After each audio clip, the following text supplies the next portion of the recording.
আপনি যদি আপনার ল্যাপটপকে সঠিক নিয়মে বন্ধ না করেন তাহলে ল্যাপটপে প্রচুর ক্ষতি হওয়ার সম্ভাবনা রয়েছে। তাই আজকের ভিডিওর মাধ্যমে দেখে নিন কিভাবে আপনি আপনার ল্যাপটপকে সঠিক নিয়মে বন্ধ করতে পারবেন। তো এজন্য প্রথমে আপনি এই যে কর্নারের দিকে দেখতে পাচ্ছেন এইখানে উইন্ডোজ বাটন, তো আপনি এই উইন্ডোজ বাটনটিতে ক্লিক করে দিবেন। ক্লিক করার পর এখানে দেখতে পাচ্ছেন এই যে পাওয়ার লেখা আসছে, পাওয়ারে ক্লিক করে দিবেন। এখানে আপনার তিনটা অপশন আছে, স্লিপ, শাটডাউন এবং রিস্টার। আপনি যদি আপনার কম্পিউটারকে রিস্টার করতে চান, মানে বন্ধ হবে এরপরে আবার খুলবে অটোমেটিক, তাহলে আপনি রিস্টারে ক্লিক করবেন।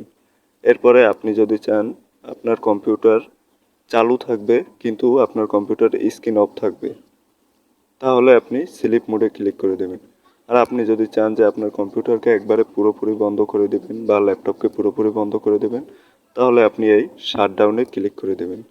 তো আমি যখন এই শাটডাউনে ক্লিক করে দিলাম, দেখুন আমার ল্যাপটপ কিন্তু শাটিং ডাউন মানে বন্ধ হচ্ছে। এই যে দেখুন এখানে বাতি আছে, এটা একটু পরে বন্ধ হয়ে যাবে। দেখুন আমার ল্যাপটপ কিন্তু অটোমেটিক বন্ধ হয়ে গেছে।